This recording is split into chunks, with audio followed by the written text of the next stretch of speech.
Two Baltimore County legislators have introduced a bill to outlaw even subtle forms of racial discrimination in real estate practices. The bill submitted by delegates Paul Alpert and Richard Rhine would bar the use of mass solicitation by mail, telephone, or door-to-door to push properties onto the housing market. The tactics described in the bill are better known as blockbusting. And here to describe the practices and their effects in the first of a five-part series is investigative reporter Christopher Gaul. This is a look at one Baltimore neighborhood, part of the Montebello section. It is no longer really a changing neighborhood, it is a changed neighborhood. But like so many other Baltimore communities, the change has not been natural. It has been forced. Forced from white to black and gradual deterioration by the federal government, the city, and the state's long neglect of open housing. It has been forced by the neglect of the established financial institutions, which saw black people as poor risks. And ultimately, it has been forced by real estate speculators who saw quick profit in the structure of human fear and ignorance. The white families who fled suffered in giving up their homes cheaply. The black families who replaced them frequently became the victims of a polished sales talk, the promise of their own home and a better life. But at a cost they probably can't afford, and one which will drive them to the loan sharks or force them back into the inner city. Vincent QUAYLE is a Jesuit theology student at Woodstock College. He is one of the more active people in the Montebello area who, through the local Protestant and Catholic churches, are trying to fight the climate of fear and exploitation. And he talked about that climate. For example, 3 years ago, this area where I'm working in was all white. Today, it's 98% black. The only white families who are still around are really elderly people who are unable to move out. They just can't afford to move out. Was this a natural transition? I thought it was. Until, well, when I first learned that it changed within 3 years from white to black, I said to myself, something's wrong. You know, neighborhoods, 100% of the people don't move out of houses unless some forces are working there to drive them out. So I did some investigation of real estate books and tax assessment books down at City Hall. And what I really learned is that because of 1, 2, 3 speculators, this neighborhood changed within that 3-year period. These men, in other words, changed it. They went in and broke that neighborhood. They scared the whites into leaving, and they directed the blacks to this 3-block area. Just how did they do it? Did you find out? Yeah. This is a pattern that happens all over, okay? The first thing they do is they plant a couple of black families on a block, all right? They send in their agents then, their real estate agents, to shake up the white community. As the black community moves out of the ghetto area, the white community begins to get nervous. Especially, they wait until the black community is about 2 blocks away, and then they begin to panic.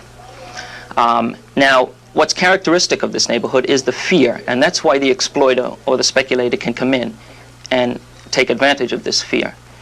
They do it by sending their agents up and down the streets and saying, the niggers are coming, you know what's going to happen to the neighborhood.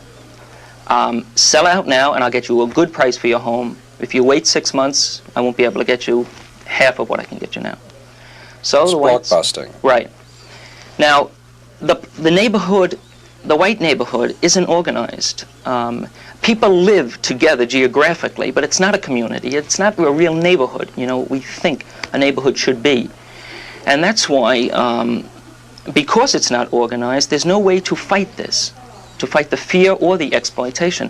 So the families, the individual families are on their own, and they sit over the dining room table and say, we better get out of here. Most of the white families in the neighborhood made their decisions just that way, but they were helped. Tomorrow, a closer look at how both the white and black families are hurt in a frank interview with a white woman who continues to live in a predominantly Negro block, and in the same interview, comments from her black neighbor. This is Christopher Gaul.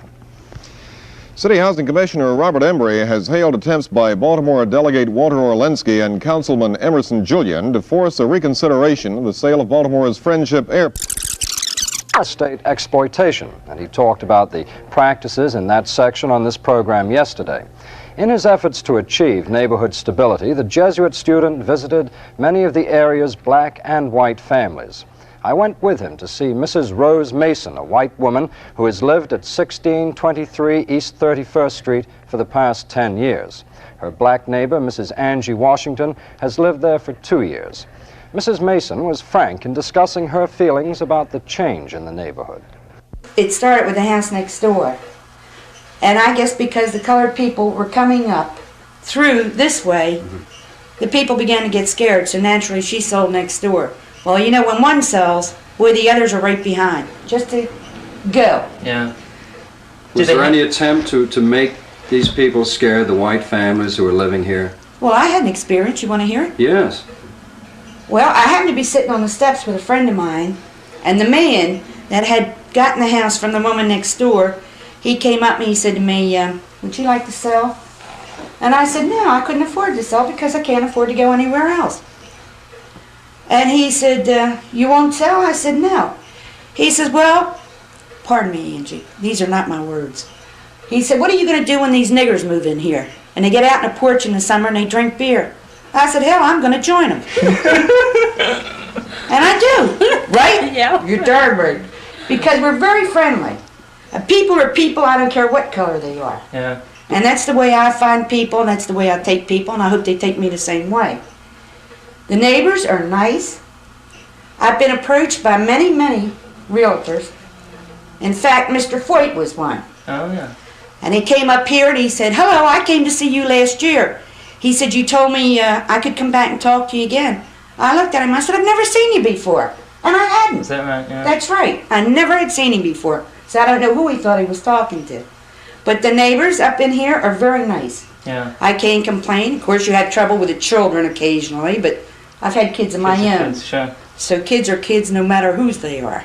Were the other white families who moved out approached in the same way you were? Were they scared, do you think, Oh, yes. by the realtors?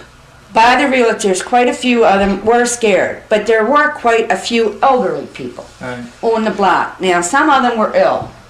A few families, the husband was ill or the wife was ill, and they had to get them out and get them into a one-floor apartment. But that was only a few. The rest were actually scared. Yeah. And that's why they went. And most all of them had been approached by the realtors. Yes. Mrs. Washington, how much are you paying for your house? $11,950. $11,950.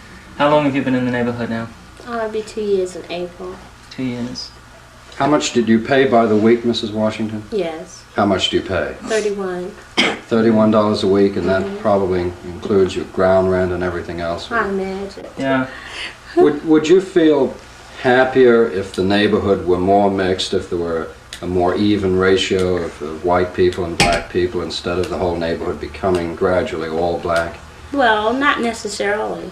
I mean, it really doesn't matter what, who the people are as long as they try to, keep the neighborhood up.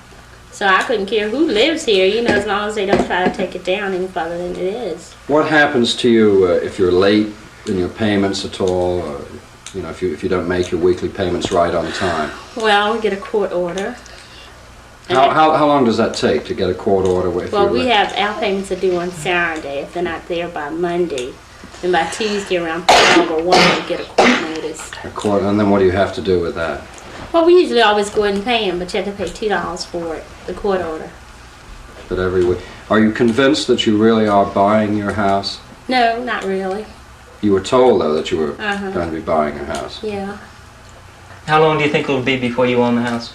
Well, they said, I think it was a 15-year mortgage. Yeah. Apparently, but like I said, I haven't seen anything to say that, how much we've, paid into it, Paid off the principal, right? Because they said they would send us a statement each year. I think after the first year, well, this year will be the, the second year, and I haven't received anything yet. Yeah. Do you think you're getting a good deal? Well, no, at this time I don't think so. At that time I might have thought I was, but at this time I don't really think so. Because I have talked to other people, and I've seen a lot of houses that might have been a lot, nicer than the one that we have. And their prices weren't quite as high, and they're not paying the way we are, Mrs. Washington once thought she was buying on a 15-year mortgage. She isn't. She has a land lease option for which she and her husband paid $300. Mrs. Washington is not buying, she's renting. And she can lose her $300 she thought was a down payment for any small violation written into the lease. Mrs. Washington isn't alone in thinking she may be buying a house. Many of her neighbors, the victims of fast-talking salesmen, don't realize they're really renting. Tomorrow, comments from more neighbors and a closer look at the buying and selling tactics of the biggest realtor in the city who operates in that area. This is Christopher Gaul. Thank you, Chris. John Kenley takes off after. Christopher Gaul now returns to the Montebello section of Baltimore as he continues his investigation of the effects of blockbusting.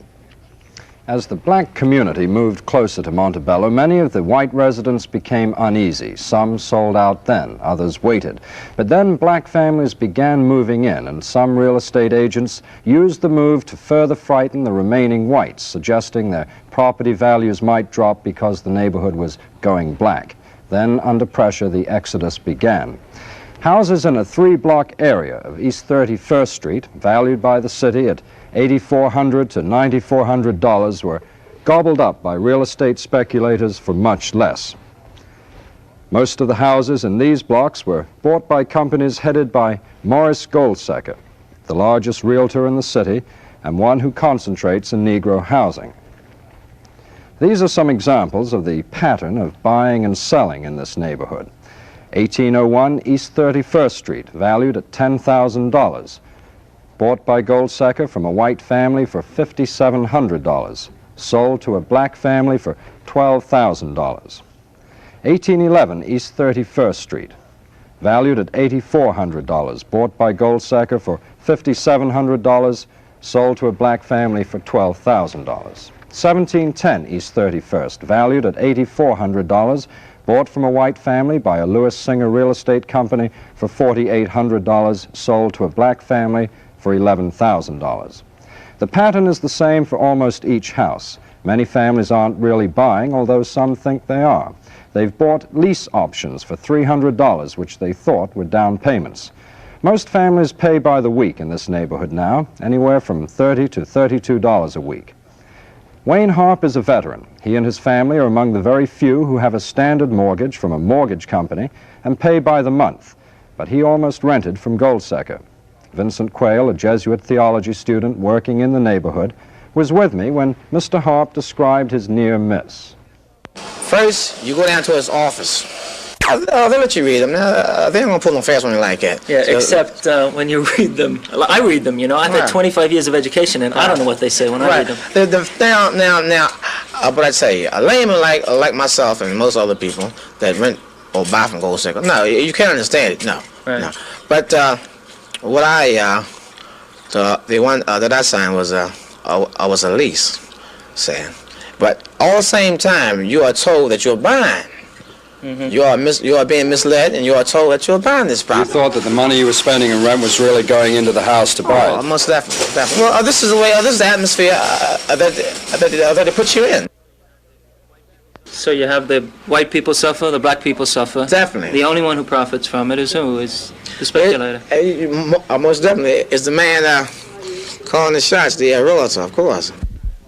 Mrs. Marie McLaughlin, married with 2 children. Hers was the first black family on the block.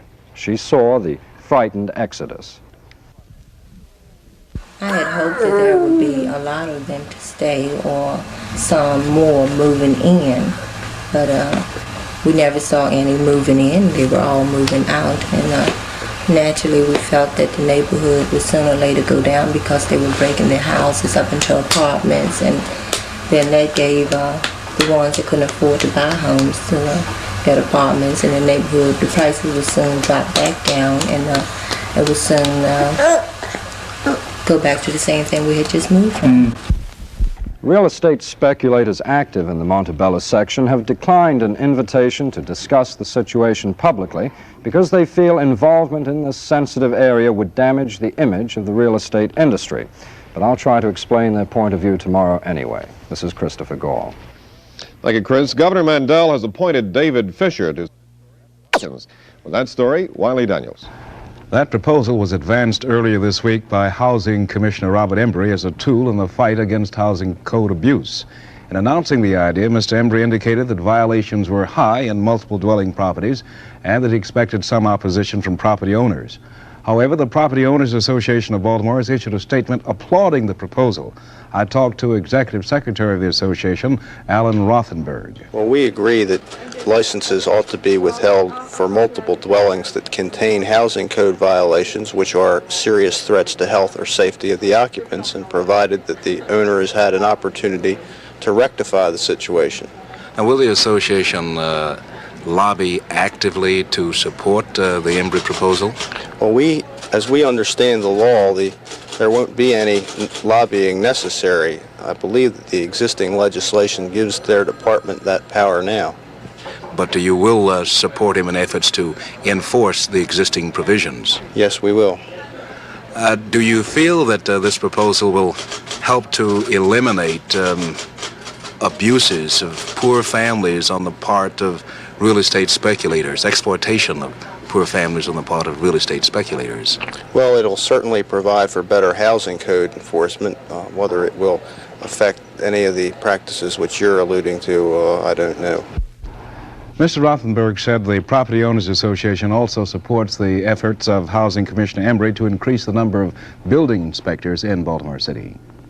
Questionable real estate practices in Baltimore's changing neighborhoods continue to be the subject of a 5-part report by investigative reporter Christopher Gaul. Tonight, Chris looks at another side of the picture.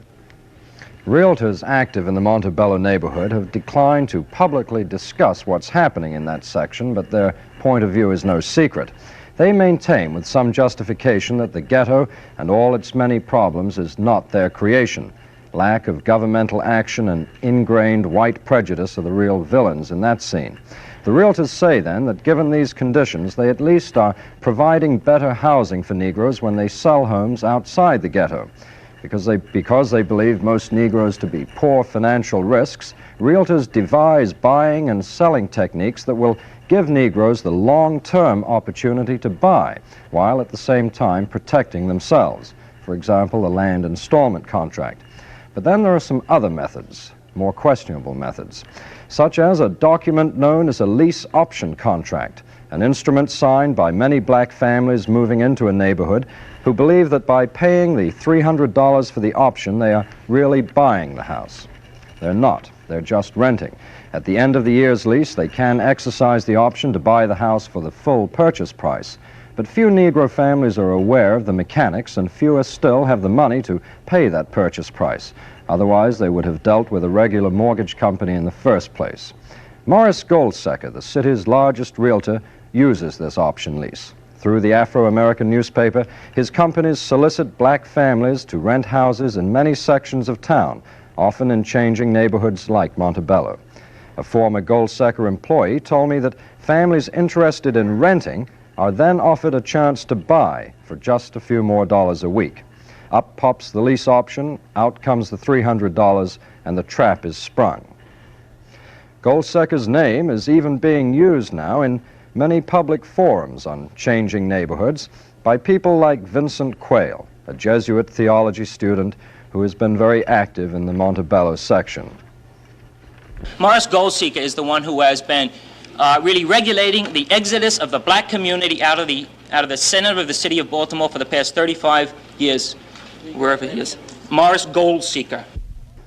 What has happened in Montebello has happened in other Baltimore neighborhoods, wherever greedy real estate speculators are at work, and the pattern of fear, harassment, and exploitation is spreading. It's not being stopped despite new open housing legislation and despite anti-blockbusting laws. The laws are not being enforced. In fact, there seems to be official reluctance to curb illegal or immoral real estate practices. I'll take a look at what's not being done and what could be done in the conclusion of this series tomorrow. This is Christopher Gaul. Thank you, Chris. Baltimore Delegate Gerald Curran has proposed the creation of a state urban industrial and... Tonight, investigative reporter Christopher Gaul concludes his 5-part series examining the problems of blockbusting in Baltimore. There is growing public concern these days about the way Baltimore neighborhoods are changing, but there seems to be all too little concern from city officials who could do something about it, with some exceptions, like Robert EMBRY, Baltimore's housing commissioner. So far, no public expression of concern has come from Baltimore realtors, represented by the Property Owners Association. The group's executive secretary, ALLAN Rothenberg, commented somewhat reluctantly on blockbusting practices in the city after Mr. EMBRY talked about what his agency might be able to do to prevent it. Well, we have a new program that has just begun whereby we're sending community organizers, inspectors, we're asking the planning department to send in planners to work with the neighborhood so that we can enforce the laws to begin with that exist that prevent a neighborhood from going downhill. And then we can work with the neighborhood to create strong community ties and community pride and plan as to what they might need to prevent problems from arising, such as new streets, lights, planning, recreation area, things of that kind. Mr. EMBRY, do you believe that people in the real estate business are exploiting these neighborhoods, for example, in the Montebello section and many other sections? I'm convinced of it. I was a city councilman from one of the areas that's undergoing such change, and one of the motivations for running for the city council were the distressing and sad tales that came to my attention of cases just like that. I think it's one of the most difficult problems the city faces. Well, we're not today prepared to make a statement on that position, on that question. When do you think you could be prepared to make a statement? Well, we'd certainly have to have a thorough investigation into the allegations that have been made and review the matter in depth. What has been the association's stand in the past when there have been allegations of blockbusting? Well, there are existing pieces of legislation on the books which do outlaw blockbusting, and we certainly believe that those laws ought to be enforced. It's easy to say the laws ought to be enforced, but are they being enforced? As a result of my research into the problem, I think the answer is no. The real estate industry is becoming increasingly sensitive about its public image, as it should, but has yet to make really aggressive moves to put its house in order. The state's attorney's office seems to be virtually ignoring the problem, probably hoping the real estate board will do its own policing. The end result is that nothing effective is being done to stop illegal blockbusting and the questionable sales and rental practices of some realtors. Blockbusting begins in fear and ends in exploitation. White and black people suffer equally, and the total effect throws a jagged stumbling block in the path of intelligent integration of neighborhoods and the very future of this city. Perhaps an aroused public can make itself heard. It's people who are being hurt, so it must be people who respond. This is Christopher Gaul. Thank you very much, Chris. And that